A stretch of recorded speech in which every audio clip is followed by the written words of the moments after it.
নিত্য নতুন আয়োজনে আল হেরা বাংলা ওয়াজ। এগুলারে ধর বেড়ি পড়া টাইনা হাসাইনা জাহান্নামে ফেলায় কি দিয়ে পেঁচাবে? আল্লাহ নিজেই বলতেছেন 70 গজ লম্বা শেকল। কেন এত লম্বা? কেন?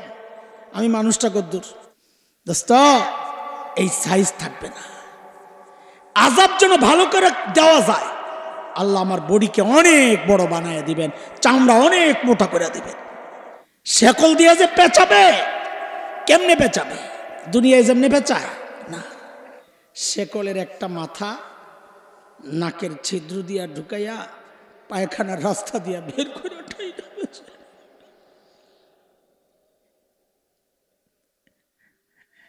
কোন কোন সৌভাগ্যবান তো এমন, আল্লাহ তার ডান হাতে আমল নামাটা খালি ধরাইয়া কইব যা জান্নাতে চলে যা। কিন্তু এমন পোড়া কপালও পাওয়া যাবে, কোরআনে আসছে, যাদেরকে আল্লাহ থামায়া দিবেন। কি বইলা? ওয়াকিফুহুম ইন্নাহুম মাসউলুন। এটারে ধর, আরে আটকা, ওকে জিজ্ঞেস করতে হবে। কি জিজ্ঞেস করবেন? জিজ্ঞেস করা হবে তোমার আমার হায়াত সম্পর্কে। এই জীবন তুমি কোন কামে লাগাইছো? এই যে মূল্যবান জীবন আমি দিলাম, এই জীবন কোন কামে লাগাইছো? কার কি হালত আমি তো জানি না। আমার তো বড় আফসোস লাগে, আহারে জীবন তো শেষ করে গেছে, কামে তো লাগাইতে পারি নাই। 2 নাম্বার প্রশ্ন হবে, যৌবন কোন কামে লাগাইছো? এর যুবক, আমার আর তোমার যৌবনের প্রত্যেকটা মুহূর্তের হিসাব আল্লাহর আদালতে দেওয়া লাগবে। হিসাব যদি দিতে না পারি ঠিকঠাক মতো, যখন পরিষ্কার হয়ে যাবে আমি যৌবন ঠিক মতো কাজে লাগাই নাই, হায়াত কাজে লাগাই নাই, যা জানতাম মানি নাই, কামাই করেছি অবৈধ, খরচও করেছি অবৈধ, এই 5টা বিষয় যখন পরিষ্কার হয়ে যাবে আমি ঠিক মতো করি নাই, সাথে সাথেই শুরু হয়ে যাবে আল্লাহর অ্যাকশন। ওই যে তখন আল্লাহ তাআলা কি বলবেন জানেন? বাম হাতে আমল নামা দিয়েই বলবেন, ওয়ামতাজুল ইয়াওমা আইয়ুহাল মুজরিমুন। এরে অপরাধী, দুনিয়ায় আমার নেককার বান্দাদের সাথে ওঠা বসা ছিল, আমি কিন্তু কিচ্ছু বলি নাই। আজকে আর আমার নেককার বান্দাদের সাথে থাকার কোনো সুযোগ নাই। তুই আলাদা হয়ে যা, তুই আলাদা হয়ে যা। কই যাবে? জান্নাতীরা জান্নাতের দিকে, তুই জাহান্নামে যা। কিন্তু জাহান্নামে যাবে কেমনে? হয়তো অন্ধ। ওই যে আমার আশরাফ আলী ভাই বলে গেছেন, ওয়ামান আ'রাদা আন যিকরি ফাইন্না লাহু মাঈশাতান দানকা ওয়া নাহশুরুহু ইয়াওমাল কিয়ামাতি আ'মা। অন্য আয়াতে আল্লাহ বলেন, মান কানা ফি হাযিহি আ'মা ফাহুয়া ফিল আখিরাতি আ'মা ওয়া আযাল্লু সাবিলা। দুনিয়ায় যারা দিন মানে নাই, আল্লাহ তাদেরকে আখিরাতে কানা, অন্ধ বানায়া উঠাবেন, অন্ধ। ওয়া আযাল্লু সাবিলা, রাস্তা খুঁজা পাবে না। অন্ধ তো রাস্তা যেহেতু খুঁজা পায় না, এখন কই যাবে? একা একা তো যেতে পারছে না। আল্লাহ তখন আযাবের ফেরেশতাদেরকে হুকুম করবেন, খুযুহু ফাগুল্লুহু সুম্মাল জাহিমা সাল্লুহু সুম্মা ফি সিলসিলাতিন যারউহা 70 যিরাআন ফাসলুকু। এগুলারে ধর বেড়ি পড়া টাইনা হাসাইনা জাহান্নামে ফেলায়। কি দিয়ে পেঁচাবে? আল্লাহ নিজেই বলতেছেন 70 গজ লম্বা শেকল। কেন এত লম্বা? কেন? আমি মানুষটা কদ্দুর দোস্ত, এই সাইজ থাকবে না। আযাব যেন ভালো করে দেওয়া যায়, আল্লাহ আমার বডিকে অনেক বড় বানায় দিবেন, চামড়া অনেক মোটা করে দিবেন। শেকল দিয়ে যে পেঁচাবে, কেমনে পেঁচাবে? দুনিয়ায় যেমনি পেঁচায় না। সাহাবীদের মধ্যে সবচাইতে চমৎকার তাফসীর যিনি করতেন, যাকে বলা হয় রঈসুল মুফাসসিরিন, সমস্ত তাফসীর কারকদের সরদার হযরতে ইবনে আব্বাস, আব্দুল্লাহ ইবনে আব্বাস রাদিয়াল্লাহু আনহুমা। ইবনে আব্বাস বলেন, এই শেকল দিয়া কেমনে পেঁচাবে জানো? ইবনে আব্বাস বলেন, শেকলের একটা মাথা নাকের ছিদ্র দিয়া ঢুকাইয়া পায়খানার রাস্তা দিয়া বের করে উঠাই যাবে।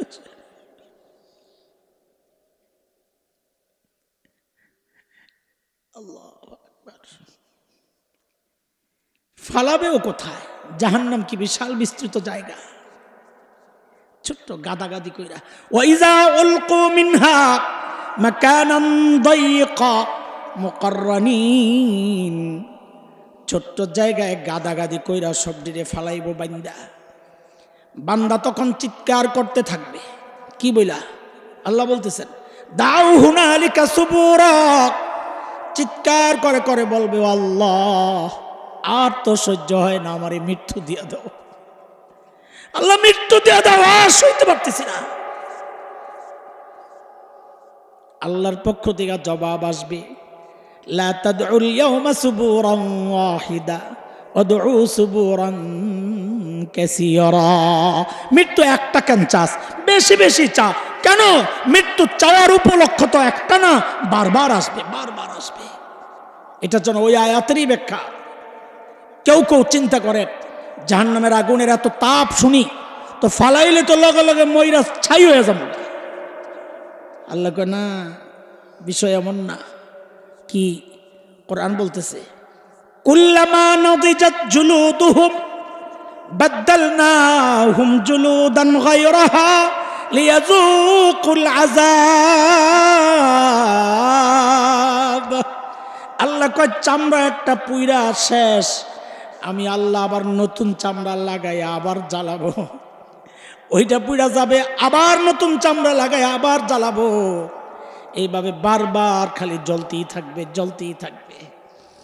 এরে আল্লাহর বান্দা, এরে আমার মা, এরে যুবক, এই ভয়ঙ্কর শাস্তির মুখোমুখি যদি হতে না চাই তো আল্লাহর ওয়াস্তে গুনাহ ছেড়ে দেই, জীবন কাজে লাগাই, হায়াত কাজে লাগাই, যৌবন কাজে লাগাই, গুনাহ ছেড়ে দেই।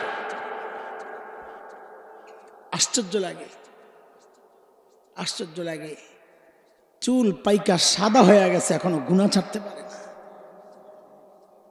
না, গ্রামে গঞ্জে যখন মাহফিল করে বিভিন্ন জায়গা থেকে, নীরব জায়গাগুলো থেকে যখন ফেরত আসে, ওই যে এলাকার বাজার থাকে, দেখা যায় রাত গভীর কিন্তু একটা চায়ের দোকান খোলা।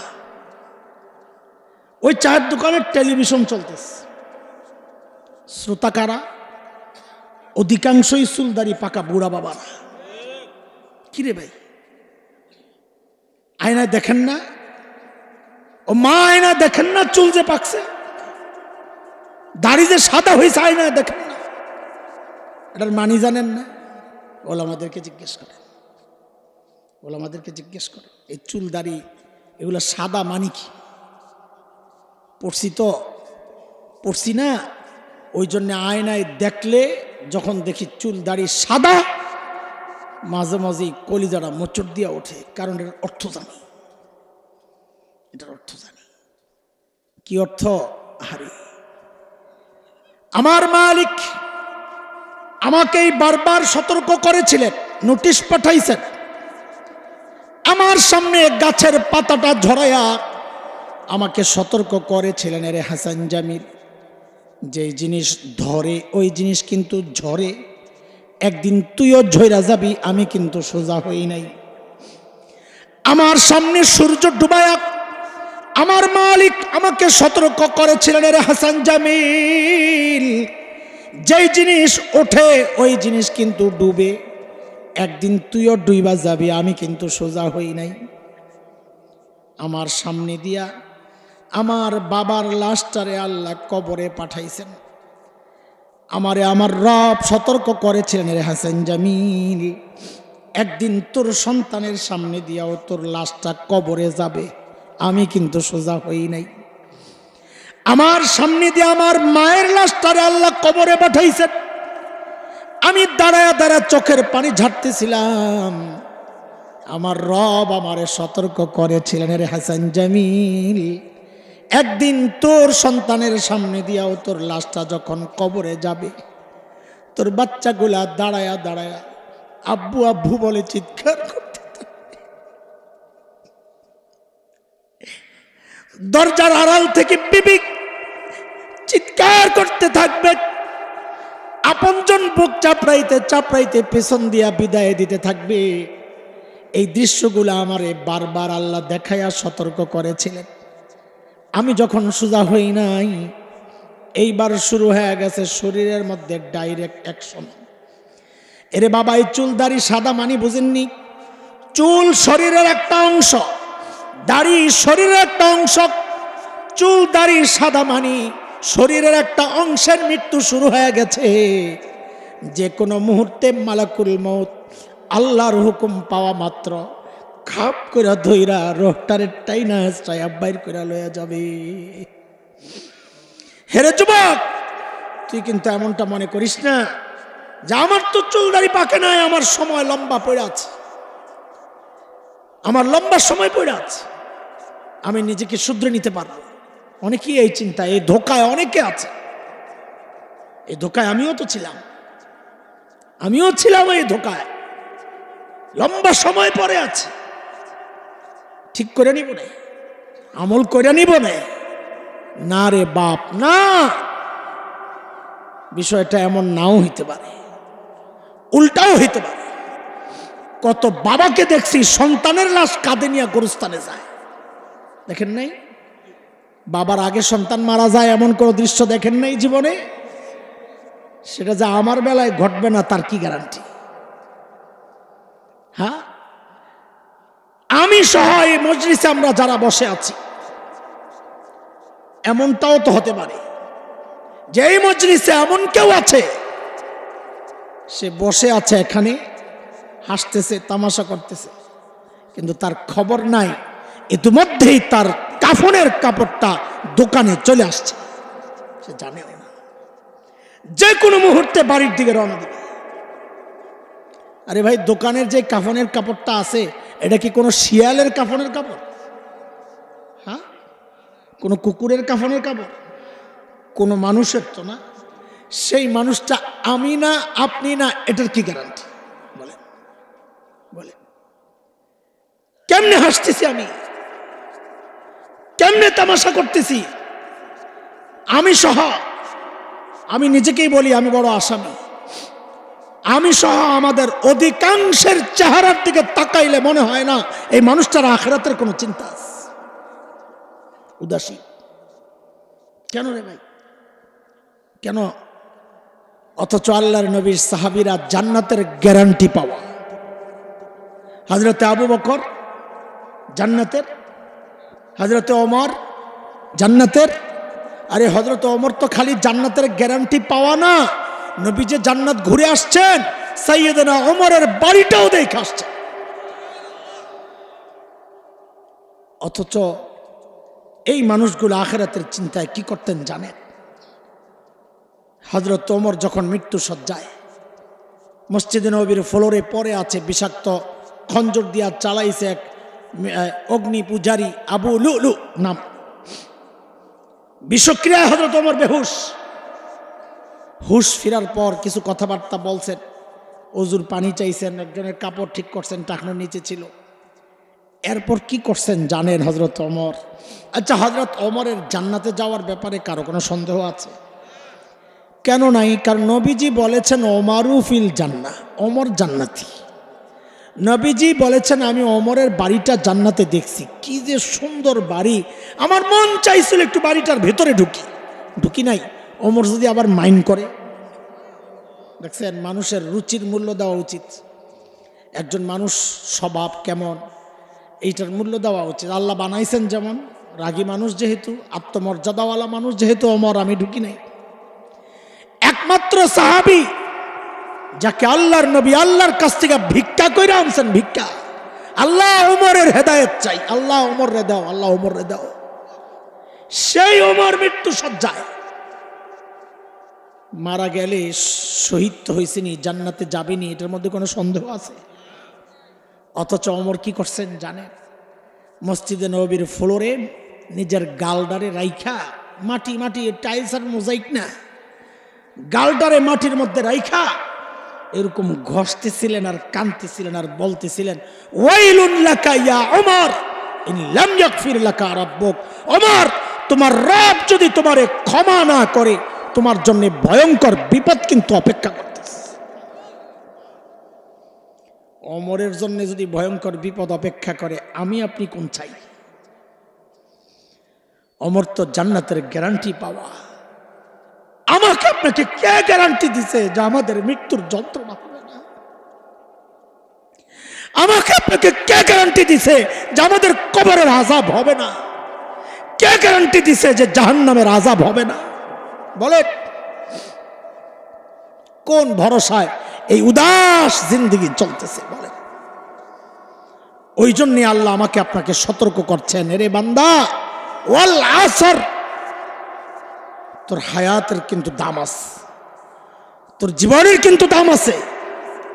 নবী আলাদা করে আবার বলেন, এই মরার আগে আগে জীবনের কাজে লাগাও, যৌবন চলে যাওয়ার আগে আগে, বার্ধক্য আসার আগে আগে যৌবনের মূল্য দাও, সুস্থ থাকতে থাকতে কিছু করে নাও, অসুস্থ হওয়ার আগে আগে। সুস্থতা একটা নিয়ামত, সুস্থতা একটা নিয়ামত, এই নিয়ামতের মূল্য দাও। অসুস্থ হয়ে গেলে তখন অনেক সময় অনেক ইবাদত করতে মন চায়, কিন্তু ভাল লাগে না। আর বাকি দুইটা নবীজি বলেন, অবসর টাইমের মূল্য দাও ব্যস্ত হওয়ার আগে আগে, সচ্ছলতার মূল্য দাও দরিদ্র হওয়ার আগে আগে। এখন থাকতেই সাদাকা করে নাও, হজ ফরজ হইলে হজ করে নাও। কে জানে কোন সময় কোন রোগ দেখা দেয়, পুরা সম্পদ টান দিছে, হয় না? এরকম নিঃস্ব হয়ে গেছে, হয় না? কখন কি অবস্থা? এই জন্য নবী বলেন, থাকতে থাকতে এই 5টা নিয়ামতের মূল্য দাও।